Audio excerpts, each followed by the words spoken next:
So you'd never know. I'm kidding. No song tonight?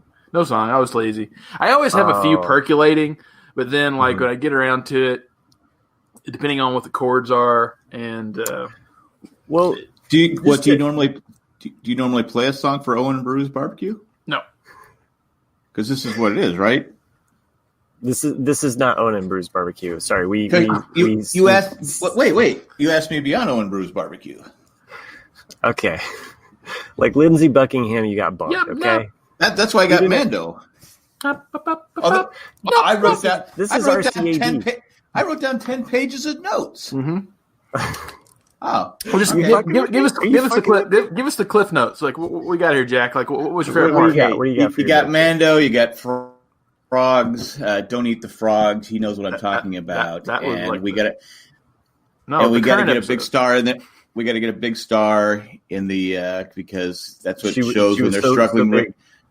When they're struggling with ratings, they get a big star in the show. So is the show in trouble? Yeah, that's all I got. That's it? I thought you had 10 pages. Well, I'm sure you guys covered everything. When did you guys record? Last night? Last night, yeah. Okay.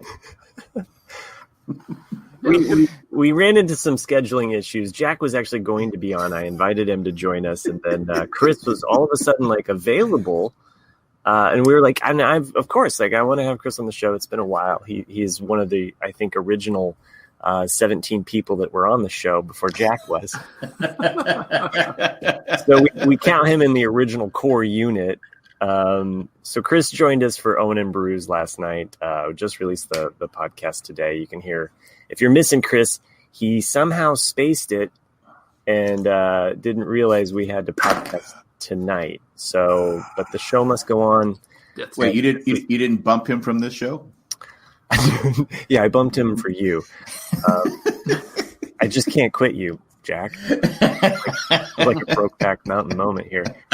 Welcome to the RCAD. We don't have an official song because it's Life Day, and it's Life Day. If you listen to all of the Life Day songs, yeah, there's not a lot of good.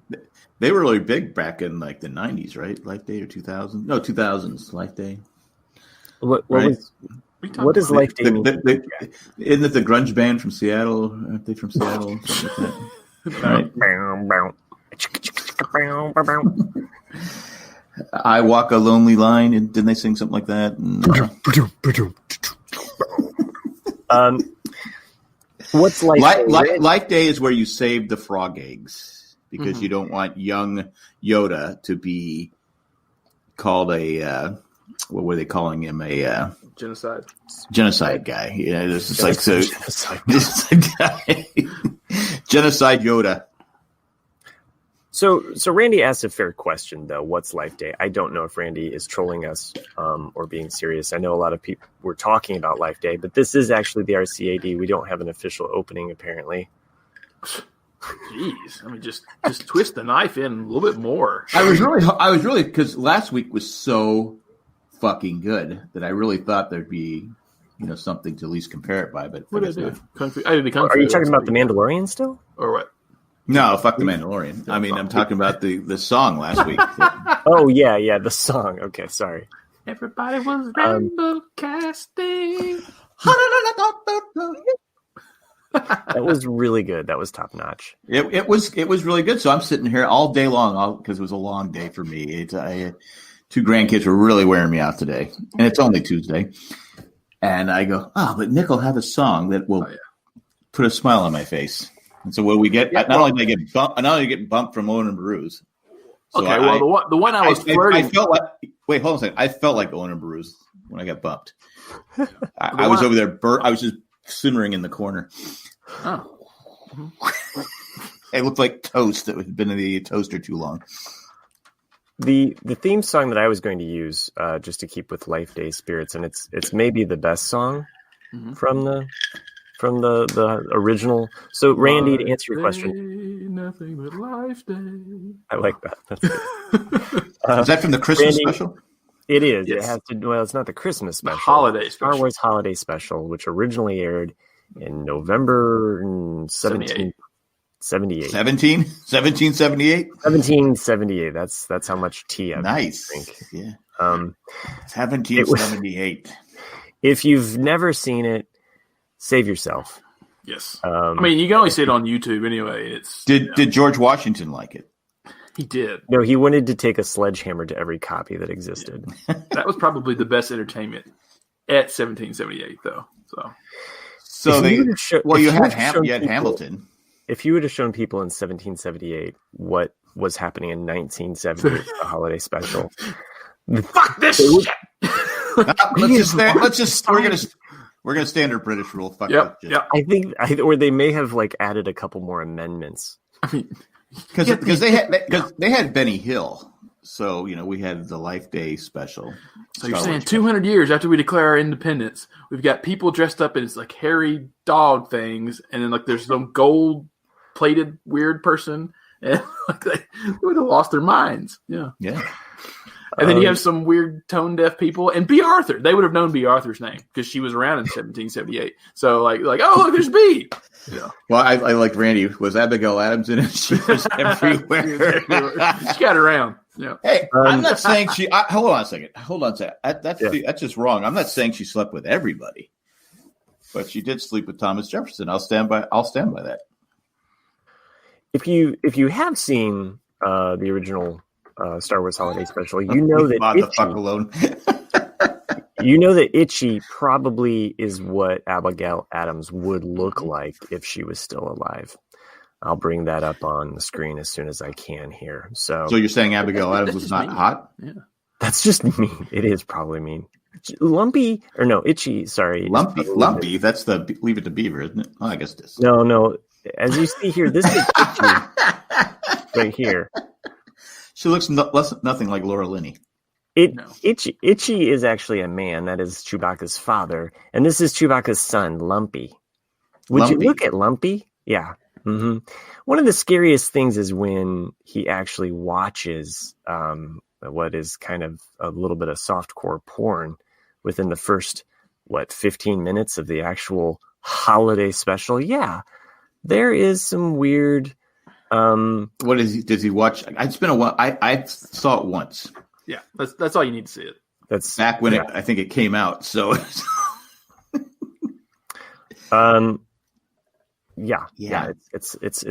I subjected my wife to it on Sunday. Like I was like, no, we should watch it. It's fun. It's like we can make fun of it. And Ethan had a great question. Are we going with miniseries Abigail or 1776 Abigail? That's a serious question. We're going to go with miniseries because we can't really, we can't get a good reference really to 1776. Well, the painting, but the painting. What can you tell from a painting? It's all photoshopped, right? Yeah. They made their their butts bigger. Like they were ahead of their time on Instagram, right before Instagram.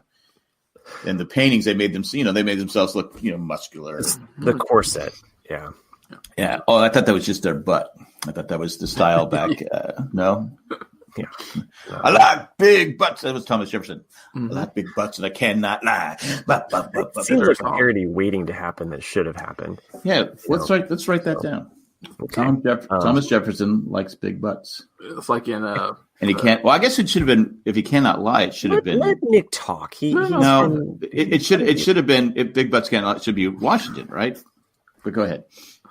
That's good. I'm good. Go ahead. He talked enough during The Mandalorian. That's true. I tend to bogard the time in The Mandalorian. That's true. Yeah, we were coming up on an hour, and you were like throwing out some like really great conspiratorial questions. Go ahead, shoot him at Jack. I mean, he's one for a crack. He doesn't even watch the show. It used to be his handle a long time ago. Well, have you seen the most recent episode, Jack? Yes. Oh, I said that they had a big star on there, right? You could have almost called her a Starbuck. Yeah. So, Jack, where is Sabine Wren? Sabine Wren is on the outer side of Sabram Ring. Okay, fair question. I'm going to grade you on this. Now, my questions at the end were just like, what could happen? The only two that I got written, well, some of them came off just top of my head, but Apollo's not going to be on it, is he? Yeah. Be a next episode. Yeah. Why Yeah, are you on here, Mandalorian? Why do you Just wait till Arnold shows up. And they do the whole like, you son of a bitch, and the muscle flexes. Was there a Mandalorian with 3 boobs? Different one. Girl wasn't in that one though. Okay, all right. Go ahead. So, because you said Arnold, I'm assuming you meant. Well, yeah, but they're in Predator together, so never mind. I was thinking the space movie. I was thinking the space movie. That's what Total Recall. Yeah, Total Recall. That's what it was. Yeah. So the question that I posed to Matt was: now that we've seen Boba Fett at the end of the first episode, do you think when we see him again, do you think he's going to attempt to steal the child or Baby Yoda because he is a bounty hunter? Oh God, that's a good one. And then, will he be successful taking him? And then will it be like the thing where Mando has to actually track down Boba Fett? That'd be an interesting. I never thought about that, but I like that storyline because they got to do something to mix it up right now. Mm-hmm. I do like that though. Yeah, and then the other one, the last one I asked about was I don't think it would happen in this season, but. Would Mando be the one that finds Luke's lightsaber that we see in Episode 7? Oh, because it's just there, and then what's her name? Oh, what's Maz. This little thing? Huh? Yeah. Just a little circular thing I made. Put it up for a telescope. Stay away from it. It's your father's lightsaber. You don't want to touch it. He murdered 75 children with it. Instead, I want you to have this now. Yeah. Carry on his legacy. Because that's one of the biggest plot holes that never got answered with the sequel trilogy is that where did they get Luke's lightsaber from? And all she says is, "Oh, that's a story for another time." So here's a way where they could say "Oh, he somehow stumbled across it," And then I love that's fantastic. You do a lot of homework there, Nick. Yeah, I like that idea. That's the only plot, right? Yeah. So is Billy D. Williams ever going to show back up? Well, he'd have to be younger. Yeah, and right now, he's so much older. Well, no, he was. They'd have to recast him. Wasn't he Mando's friend? He was Mando's friend last year, right? Oh, I see what you did there. Thanks for confusing me. Mm-hmm. All right, Chris. He's smarter than the average dad. This guy right here. So. You still I like those theories. I like the Boba Fett one. Mm-hmm. Now, there's a character that you haven't met, you don't know about. Just basically, I think I'm presuming a lot. Randy's just saying Carl Weathers. I don't know who that is. They're easily indistinguishable. Is Thrawn? So, do you know who Thrawn is in the Star Wars universe? Wasn't that a movie back in the late 70s with like Shaft? You mean Crawl? Thrawn. No, Thrawn. It was like a video. It was like a video game with Jeff Bridges and Bruce Boxleitner. Tron. Oh, that's what it was. I'm sorry. Yeah. Tron shows up. Lightsaber ring now that I'm going to fight. I get confused easily. I'm sorry. Thrawn is more of a fan of Pepsi. He's kind of blue colored with red eyes, and he is a mastermind. He is someone who kind of almost is, you could say, smarter than somebody like Anakin Skywalker, a la Darth Vader. He's kind of like a 3D dimensional chess player. And the fact that the way he strategizes, someone that's been a big fan favorite from both the books and the cartoons recently. So that's one kind of thing that Chris laid out there that I was like, wow, yeah, that would be kind of cool. So Stone Chris came up with something. Again. What's what? That was me again. Did I say Chris? You said Chris. Yeah, you said Chris. I'm sorry. It's this. I even said Stone Chris. So I am Stone Chris now. This is not the stuff you're looking for. You've confused me all night with your background here, Jack. So for the listeners that are listening to the podcast, Jack has a background that says the RCAD is sponsored by Pepsi. Yeah, no one buys me. No one censors. No one censors me. No one buys me. Yeah, you have a big Coca-Cola truck. I don't know if you were really excited about the Coca-Cola commercial. I did like it, even though I knew how it was going to end, but still got me at the one that Chris posted or did send it to us. You knew how that was going to end. You knew that. I figured that's what it was because someone spoiled him. I say tearjerker at the end. Well, why would you say that? Why would you make me? That was just he's probably stoned when he said it. So it's like, but seriously, why would you? Because right away I'm thinking, okay, it's going to be, bring my dad home. And the dad went through all this trouble to deliver the letter. almost dies delivering the letter. And at the end, it's just, really? That's what you wanted for Christmas? Really? You could have said, hey, come home for Christmas, Dad. I could have saved billions of dollars hiking up these hills and in the snow. And I think it would have been better if it said something like, Dear Santa, can you bring my mom back to life?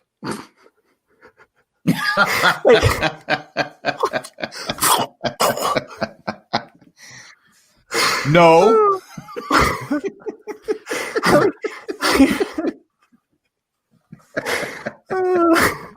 Can you imagine? I mean, what a tearjerker that would be. Be like one step darker. Like, holy shit. No, here's your Pepsi. Fuck off.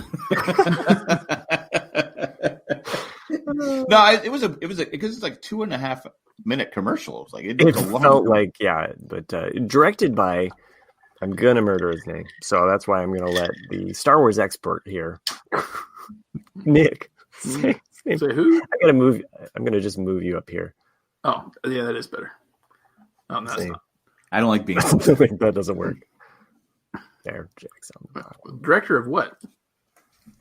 The commercial. Didn't you watch the commercial? Takiti what?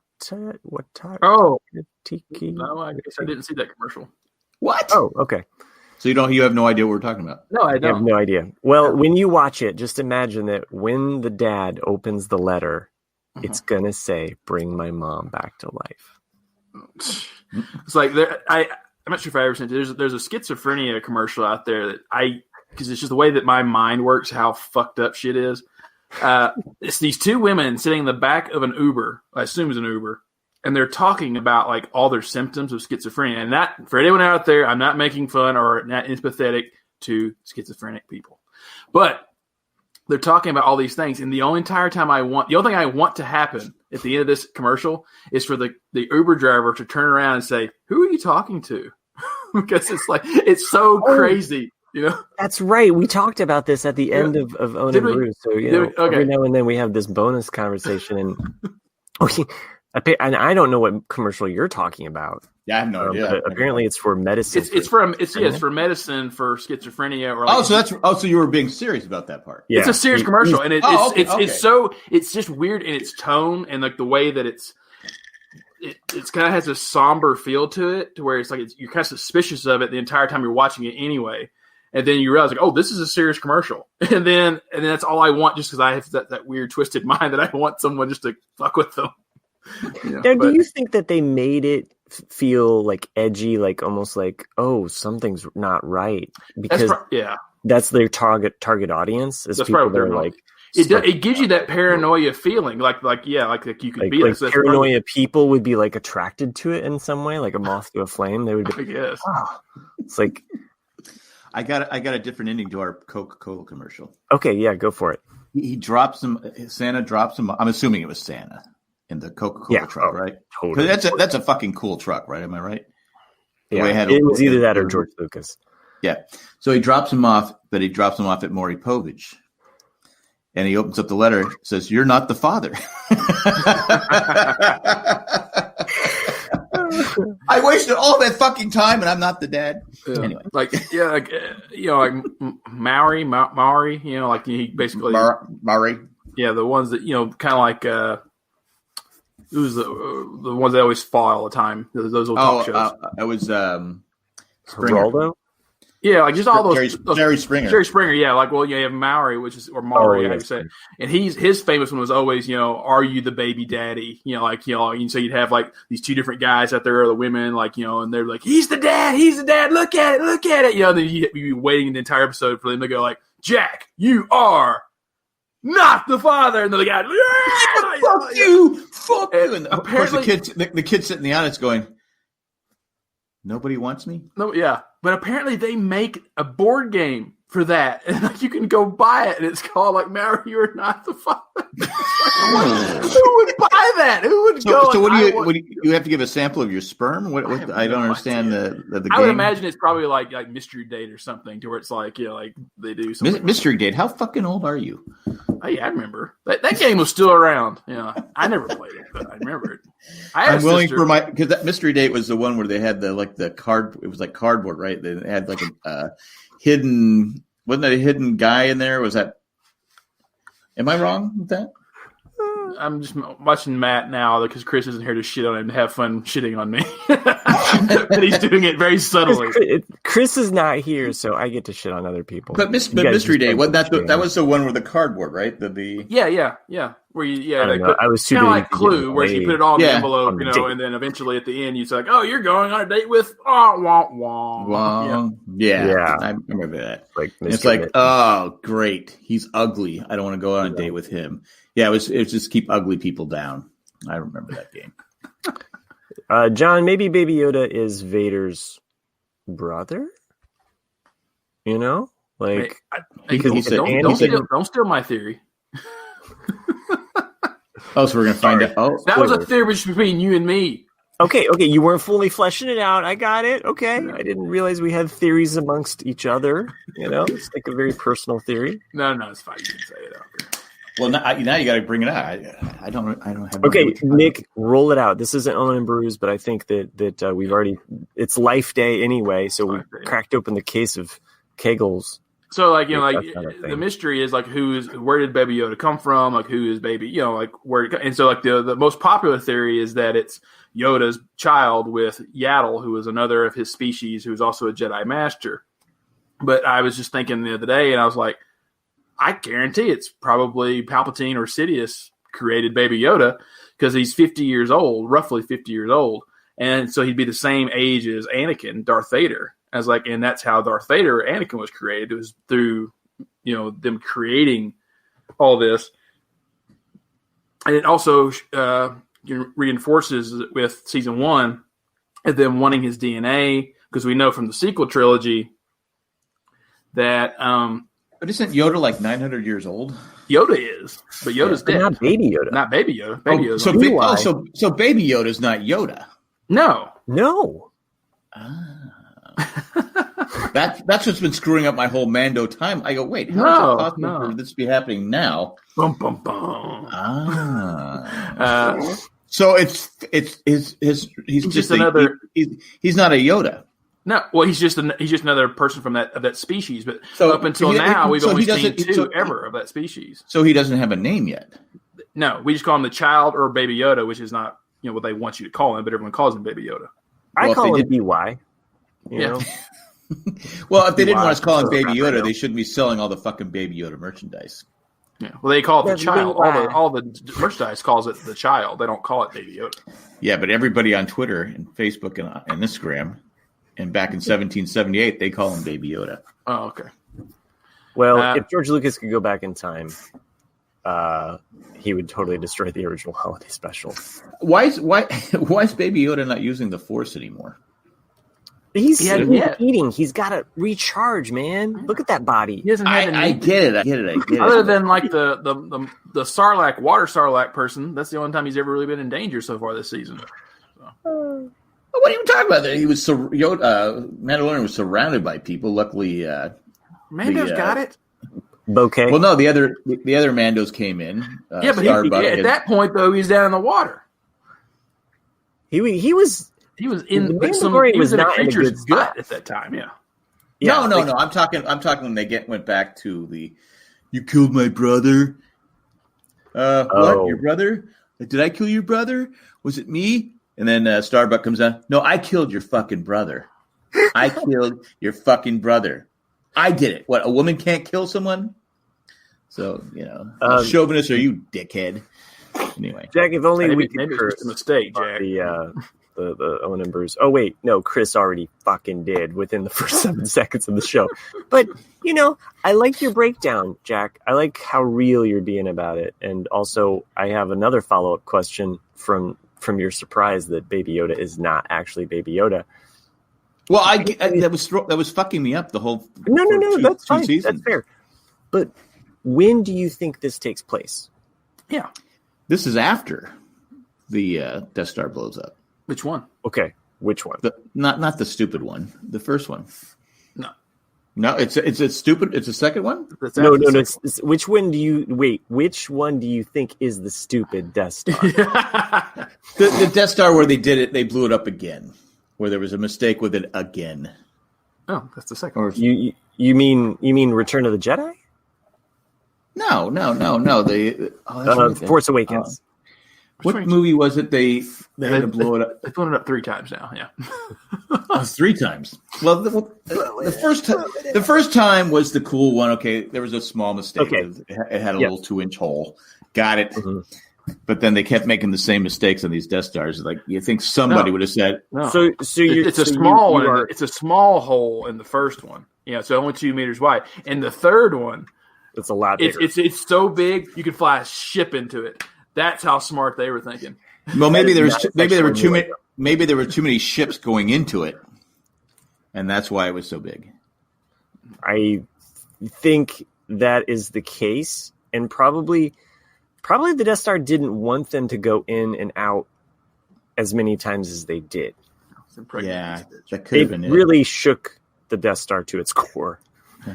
Maybe it liked the ships coming in at first. Yeah, but then there was too many of them, and it was just like, get out. So you're saying that like George Lucas was obsessed with sexual innuendo, and that like you have a lot of like small things floating around a circular thing that like George Lucas, let's face it, likes a good gangbang. He does, right? What do you think the Sarlacc pit is? I mean, they just added the beak so it wasn't so obvious.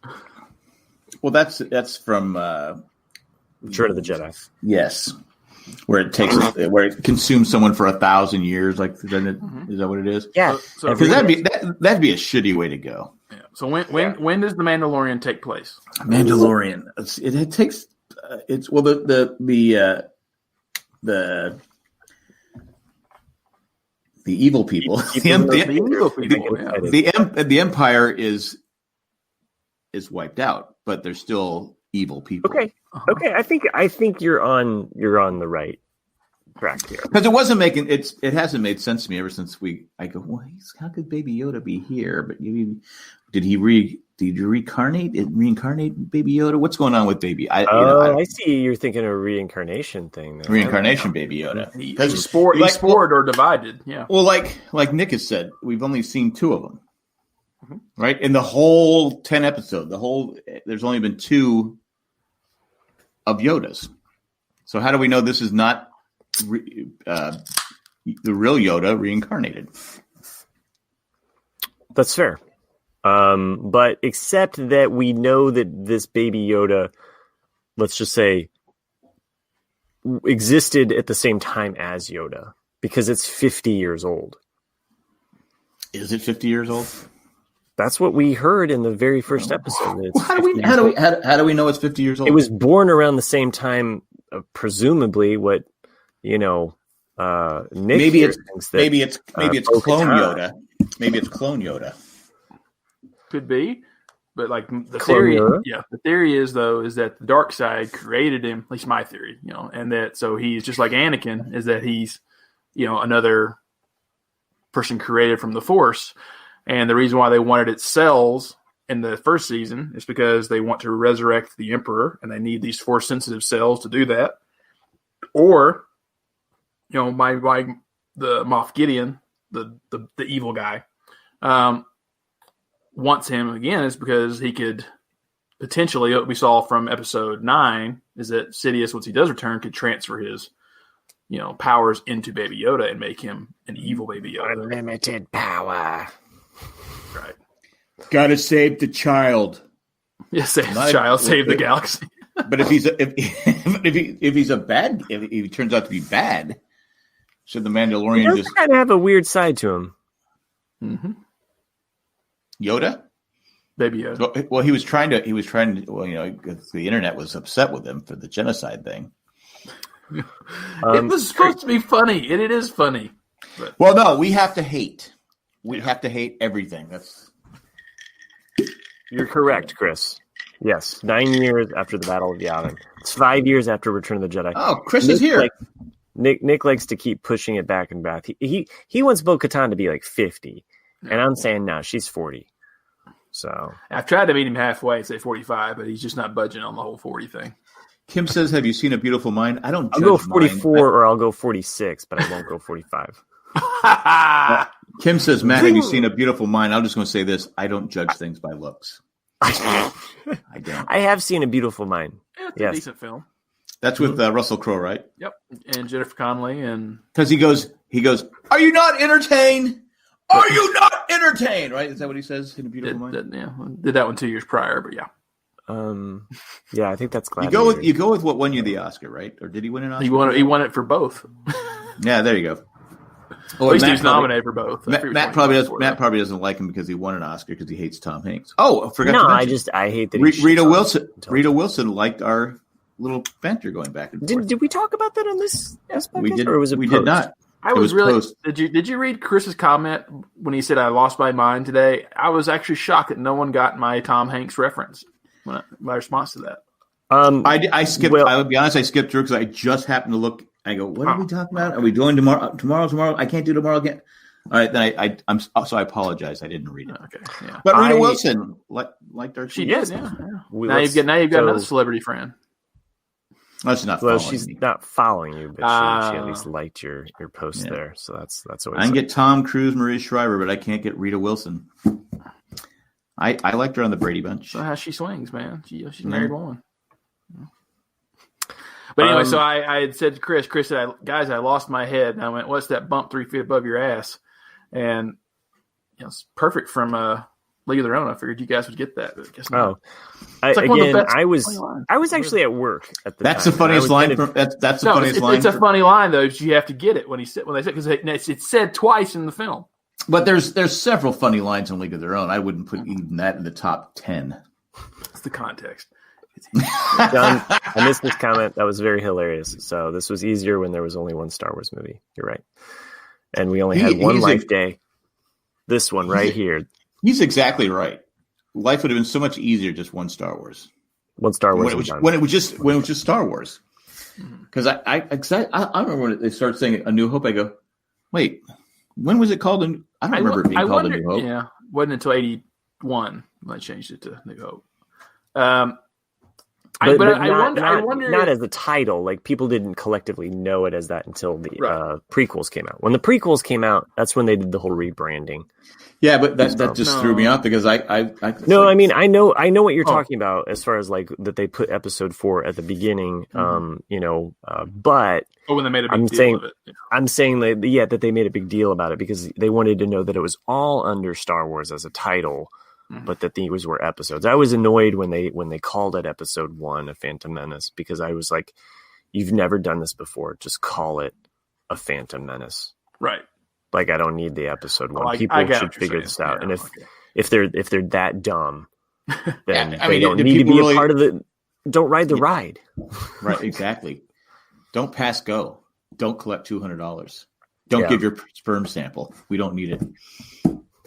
What? Speaking of giving sperm samples, I'm going to give this moment for a commercial break. Since we're back from that commercial break, I'm just going to say that we're going to do a little something different here tonight. Usually we ramble on and on for like 2 hours, and then apparently the commercial people are like, we want more commercials. We're like commercial whores, you know? Like, well, they put like 90 seconds is the first. It's like, come on. Yeah. So what we're going to do here is we're actually going to just go right to the hour, and we're going to move over and do a bonus show. So that's where you get all the bonus content. And if you're a patron, you get to join us live. If you're a patron on any level, you get to listen to the bonus content as well. So I'll have Jack share the link after this show ends, and we'll meet everybody over onto a whole other show, basically. But that way, it stays commercial free. And for those podcast listeners, they're going to be able to listen to that bonus hour for commercial free without us having to stick 12 or I don't know, however many ships you can fit into the second Death Star. We're going to try to avoid that. And that's the best metaphor. Hey, should we talk about last week's verses before I forget? Let's do that. Let's make sure we get to the business at hand here. Okay, verses we had. It was like a last second thing here. Wait, what? It was like a last that came in. No. Oh, you're talking about. I am contesting. I had History of the World Part 1. I believe there are like 90,000 votes that didn't come for me. That's supposed to be there, but I'm not going to. I don't want to stop progress. But it was the verses was a last second thing, right? We just came up with. We did.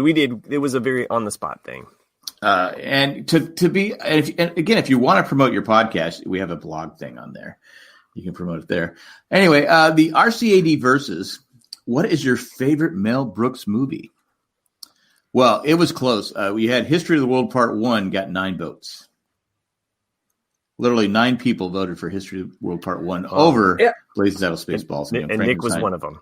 Well, I like History of the World Part 1. I just think it's not played enough and not enough people have seen it. Right. Compared to the other 3, yeah. Compared to the other 3, yeah. But I think it's just as good. I mean, it holds up. But shockingly, the third choice was Young Frankenstein. I thought Young Frankenstein would do a lot better. Me too. Oh well, people are prejudiced or biased against black and white. That's what I would have gone to. That would have been my first choice if I had first pick out of the gate. That's what I've gone with. I mean, you can't go wrong with any of the Jack's still mad that I got his, but you know. Well, yeah, because I didn't think you were going to choose it. I left me hanging. I was like, oh, goddamn. Watch me do this magic trick where I pull the rug out from Jack and he's still standing. When you get screwed by the Matt dice, well, that's what happens. We are never using the Google dice again. But between second and third place was almost like we almost demanded a recount because it was within 3 votes. At one point, it was 1 vote. I think on Sunday it was 1 vote shy. But Jay voted for the winner. Shocker. That's a shocker. But Spaceballs finished in second with 76 votes. Blazing Saddles won it all with 79 votes. How many votes did Blazing Saddles get? 79. 79. Wow, that's a close one. And a lot of votes. That's the most votes Blazing Saddle has ever got in one of our Mel Brooks favorite Mel Brooks movies poll. Most votes ever in the history of America. So there you go. I think it's also the most votes that Spaceballs has ever gotten on a Mel Brooks version. Yeah, and so that's another exciting thing. So yeah, Spaceballs, and I would have gone with Young Frankenstein at least second. Now, how many did Young Frankenstein get? 55. Yeah. Wow, that's still a good showing. Oh yeah, like if you look at them, I mean, they're it's pretty good, but like I guess maybe because Spaceballs has that geeky side, and most of our listeners are probably, I don't want to say geeks, but Blazing Saddles has that edgy side. Like, well, Sherry made a good point in the chat. She says it's almost too racist nowadays. But I respect Sherry, love Sherry, miss her on Facebook, and if you ever have to put up with anybody on Facebook giving you shit, Sherry, just say fuck them. Exactly. That's what Blazing Saddles would do. This is a lot of votes, though, and I'm really, really excited that we had so many votes for verses. I think people were ready for something fun to vote for. Mm-hmm. And Ethan's in the chat whining about producers. I mean, it wasn't on the list, Ethan. We wasn't on the list. About it. We did talk about it for sure. Mm-hmm. There's lots of good. I like 12 Chairs too, some people like Men in Tights. I like Men in Tights. Some people like Women in Beskar. Hey, this ain't exactly the Mississippi, No, women. It could have been women in yoga. Women in yoga pants, right? Is that the new Mel Brooks movie? My real name is what? I was saying Women in Beskar because there was a kerfuffle on the internets. As Star Wars fans can't let anything go. Who's the biggest douche Star Wars fans? fans were upset that there was some of the armor, the Beskar armor on the women had the boobs, yeah, had boobs. So I don't know what you guys think of it. I'm not trying to shift it away, but what do you guys think? Women wearing Beskar armor that shows their... It makes sense. I don't get it. Like if you, I don't care if it protects them. More the merrier. Cool. I don't care. As long as it's not like Madonna like armor, where there's like just like pointed, jagged boob out there or something. Or what's it? Austin Powers. The fembots, yeah. Fembots, yeah, where they were lethal. The guns. Yeah, but I mean, I don't care. No, Will, not just Starbucks boobs, but just all of the Beskar booberdry. Yeah, just the fact that there was curves in the armor to accommodate for their boobs. It's like, well, what do you want them to do? You just want it to be flat and then have them all smashed in there, and they're like, oh my god, it's a corset. My thought was, have you never been to a Star Wars convention, for real, or any convention at all where people dress up? Because hello, a lot of the women are like making these outfits, and they they're form fitting and they look great. I'm talking about Mandalorian, not I've even seen them do it with Stormtrooper armor too. I mean, just for the fans do it, but not. It's not canon. But I've seen Stormtrooper armor be curved for women. Hey, can we find other things to bitch about? There's some men that cannot fit into a biker scout uniform and actually wear it. That looks like they would actually balance on a biker scout. I'm not judging. I'm just saying that, look, if they can wear outfits, then yeah, let women make their own outfits and give their boobs a rest. So that's all I have to say about that. So let's protect the boobs. I didn't want to get off our Mel Brooks, discussion there. I'm really excited though that we had a big just like Tim at Comic-Con. No, inappropriate. Yeah.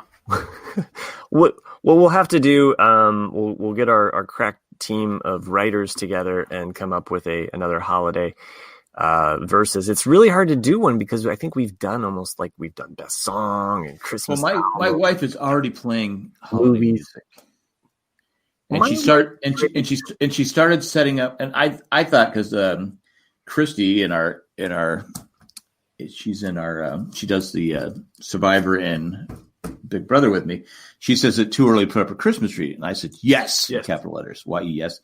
Well, now my wife says you got to get down the Christmas tree because Thanksgiving is late. We got to start putting up the Christmas decorations, and I've been going on walks with my grandkids every day, at least almost 2 miles a day. And it's nice that you do that, though. I mean, yeah, for sure. Well, I'm trying to exercise too, but anyway, fuck the. Well, no, I to be honest, I just tie them to the back of the car and see how fast they can go. But Randy suggests best holiday cookie as a versus. My grandma used to make these great cookies. They were sugar cookies with the little red little things and the green frosting. It looked like a Christmas tree. Did I pick that? Great. No. Gingerbread men. I forgot what I was talking about. Oh, but no, I'm saying that everyone's putting up their Christmas decorations. So my wife goes, well, this Sunday, why don't we start getting the decorations put together? I go, that's what we're doing. Oh. Ethan's going to put up kittens apparently because he's Jewish. Yeah. So no, I hear that's a Jewish holiday that you put kittens. I would love to see a cat-tailed menorah, so display. Dreidel. My wife has been put on your yarmulke. Yeah, right. My wife has been playing the Christmas music as well, and at first I was like, okay, she's cooking a lot more, so I'm not gonna complain. Right. But now I'm kind of like, okay, I need some new Christmas music. I need Christmas music I've never heard before. So there's no She and Him with Zoe Deschanel, both of her Christmas albums. I love those. Good, yeah. Mm-hmm. I never really liked the Beach Boys Christmas record until I heard her cover Christmas Day. Christmas Day, run, reindeer, run, dear reindeer. I guess I heard that today about 10 times. No, but I like to do is I like to guess who the singer is. because it's Alexa's playing the songs. I'm trying to remember. I go, okay, because you got the crooners. You remember you got the Perry Comos. How old are you again, Jack? I'm 100,000. You have Perry Como, you have Andy Williams, you have, of course, Bing Crosby, you have Frank Sinatra. So at first they all sound alike, especially Andy Williams and Perry Como. Like Perry Como, most people are like going, "Who the fuck is Perry Como?" Nobody knows, but he was the most hit man ever. Yeah. I've told this before. My favorite SCTV thing is Perry Como's Barely Alive special. He's laying on the ground singing his songs. He's like on the stage like he's dead. I'm sorry. I just thinking about it cracks me up. But I was watching YouTube today, and it was SCTV, the 5 Neat Guys. Do you remember that one? Five neat. It was like 5 neat guys from like the 50s. They have sweaters, and it spells John Candy has a 5, and the other guys spell out neat. And so that's stupid. Neat. Oh, neat. Neat. Yeah. Like we're neato. Neat. Neat. Oh, okay. So I was watching that today. So it was. I watched I was reading an article about I never thought about the Chris Farley sketch, the live in a van down by the river. Matt, whatever his name was, the character's name. Matt Eichel. What is your name? Eichel. It's Matt something. But anyway, I'd never thought, because Phil Hartman and D.B. Sweeney was the parents of that sketch, but you don't see them hardly ever except in the very beginning of the sketch of them saying, like, "Kids, we brought in a motivational speaker." It's because Deborah Sweeney was laughing so hard that they had to cut them out of the sketch and just zoomed in only on Christine Applegate and David Spade. Yeah. Spade. And so the only time, Matt Foley, Matt Foley. The only time you see them again is when they pan out right when Chris Farley, jumps on the table and crashes it. That's the. Is it true that's his first sketch?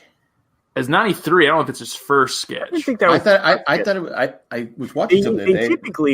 They'll typically like have them in like the background, or they'll have. I mean, it was his first main sketch or something like that. Probably that Maybe, was probably like a good one that he wrote and did entirely. Yeah, because I don't think anyone knew what to expect, which is why all of them are laughing so hard with it. They knew what their lines were going to be, roughly what it was going to be, but they had no idea what Chris Farley was going to do. David Spade was losing it in that too. Oh yeah, I mean, well, now that you say that they were laughing across from him, it's probably got them laughing. Mm-hmm. But you can see, though, David Spade and Christine Applegate both, like, she puts her hair down in front of her face. Yeah. And then David Spade just has his hand like this the entire time because he's laughing so hard.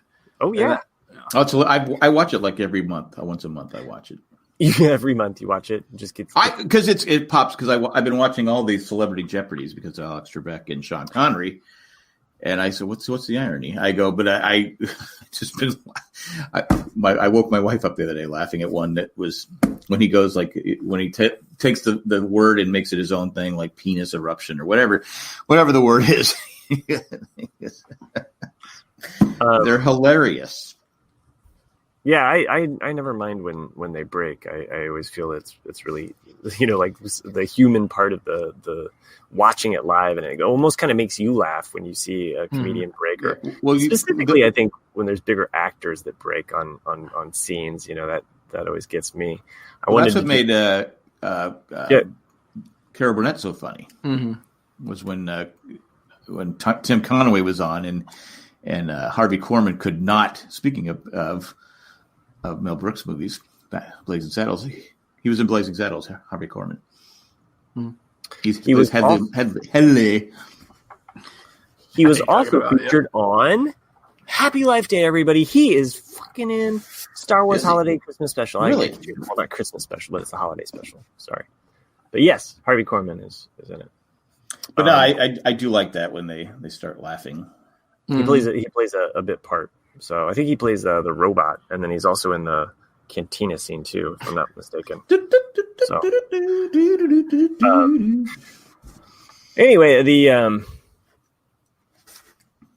what was I going to say? Oh, I was thinking about The Office because I always listen to like the Office ladies, and they always talk about these scenes that it was like so hard for them to get through, and you don't think about that as like the what makes some of the comedy like so good or so raw sometimes is not seeing everybody break in The Office, but being around Steve Carell and some of those situations and some of the things that he would take off the cuff and just make it go like a little bit further to see what would happen or to get a different reaction and to see them not break or just kind of like hold steady. It's like, I don't know. It's almost like comedy athletes, in that way and how they were trained in that it'd be interesting to see somebody like that, go on to SNL and see okay, can you take the live though?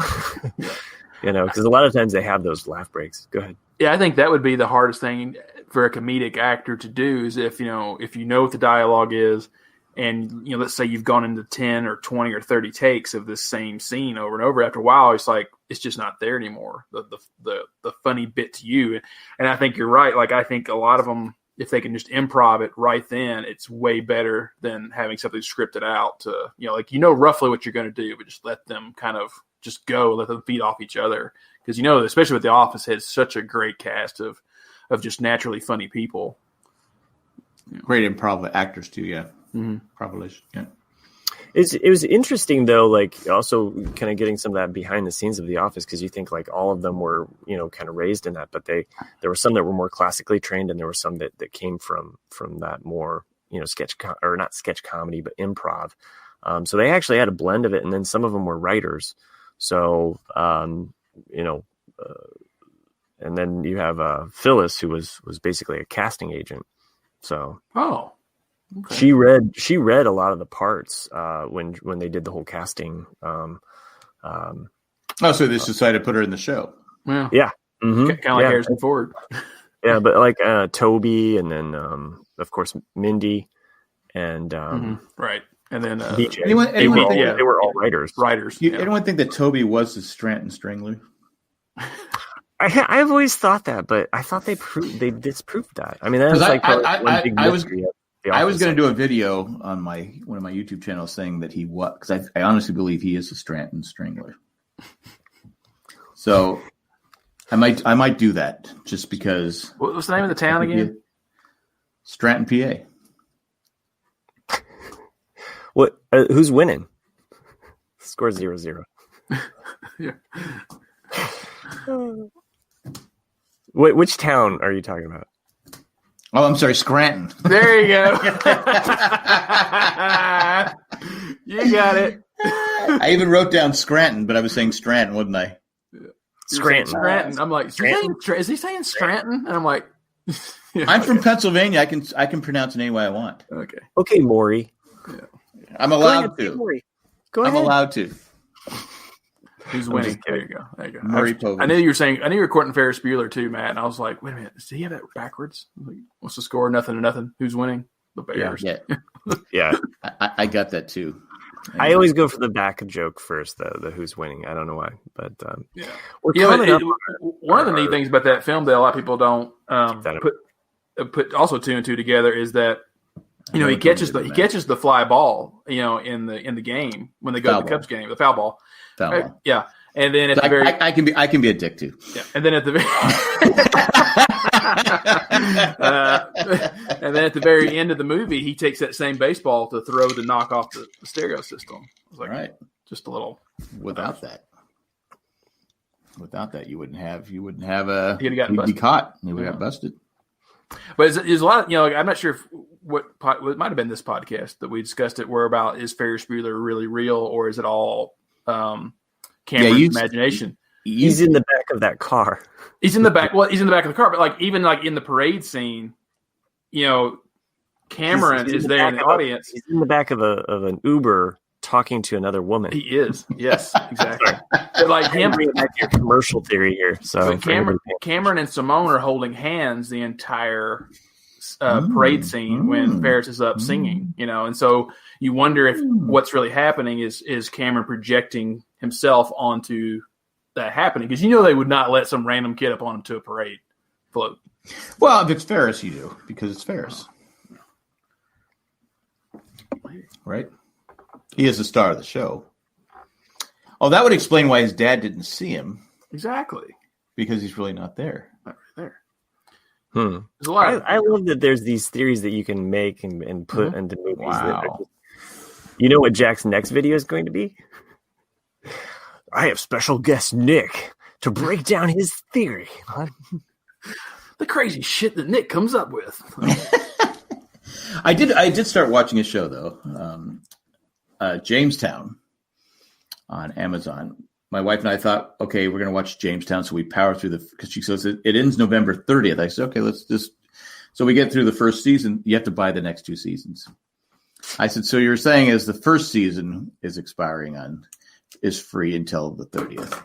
So anyway, but I've been calling. Unfortunately, every time I talk about it, I call it Jonestown. I know I keep expecting this giant Kool Aid guy to come bursting through with Kool Aid. Anyway, you want to drink this, but it's not bad. It's got some history to it, but it's also like a soap opera site. It's a British show. That was always my favorite. Your mama's so fat joke. Sorry, when you said the Kool-Aid, that's what made me think of it. It's like when I was growing up, I'm sure Matt too, and maybe even Jack too. Like your mama's so fat jokes. No, like, we didn't do mama. We respected our moms. Oh, did you? So we didn't do that back in the 50s. Your mama's so fat when she wears a red sweater, all the kids go, "Hey, Kool Aid!"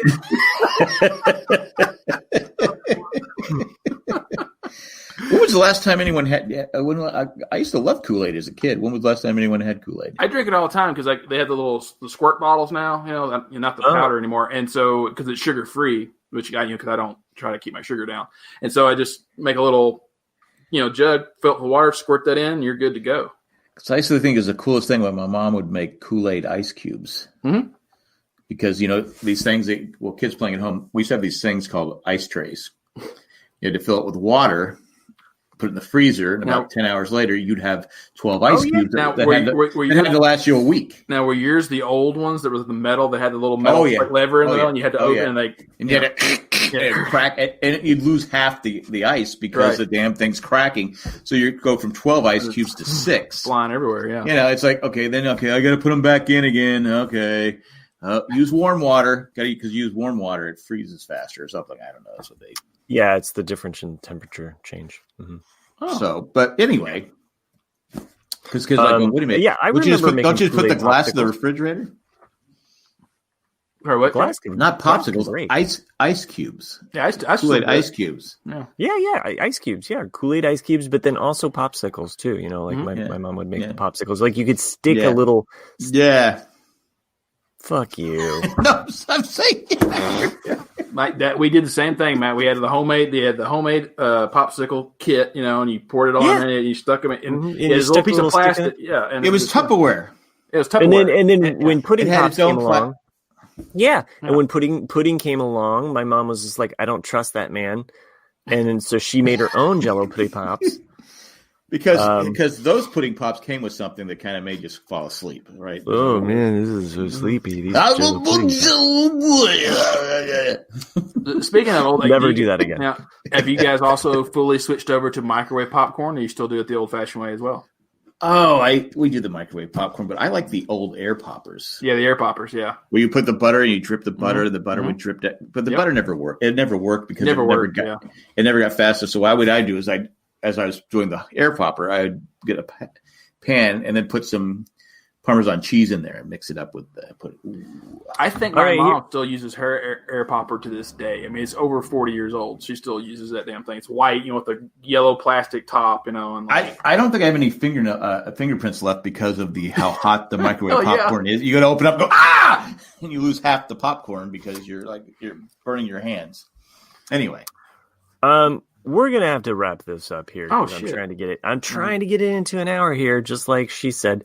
But one last thing here. Will shares a quarantine pro tip: freeze hard apple cider in an ice cube tray, blend with rum and whatever other flavor you want. Makes a great frozen drink. Did it several times over summer. That is what she said. Yeah, I'm gonna write that down because I have some hard apple cider in my refrigerator. I had a friend that used to do that with watermelon. They would cut one hole into it and have a fifth of rum or something, pour it into the watermelon, and then put it in the freezer or the fridge. Microwave it up. Not put his microwave dick inside. Okay. Anyway, gotta finish And up get this some show. jumbo pudding. Like the I'm gonna Death have to Star. mute you guys. I'm just gonna have to cut you off here. So Fine, anyway, fine. if you enjoy this show, send us an email. Rate and review the show. It's fat. I've been thinking, I've been doing Seriously, like a tight hour. Did you think of it? You got like 12 seconds. Thank everybody. Okay. Become a 9, patron. Go over to jandjack.com/ 6, not Amazon. 5, And 3. all right. I'm going to thank some patrons right now here at the end of the show. I made them Life Day themed, so stick with me on this. We've got Lumpy Tack. Would you look at Lumpy? Itchy Eckhart. I know nobody wants to be itchy, but sorry, you got the short end of the stick on that one. It works well, you know. Ed, the Wookiee trader. I don't know. I don't have anything clever for your name, but Mala Maggie hitting on all cylinders. Don't forget about Joe Akmina. That's right. She's the B. Arthur of the whole group. And Galaxy Greg. I know I'm pulling that one out of my ass. It doesn't even work with Life Day. Happy Life Day, everybody. This was a great show. 1 in a million. Join us on the bonus podcast. We'll continue this conversation with all of the same jokes, just with less commercials. See ya. See you next week. Bye. Double fingers.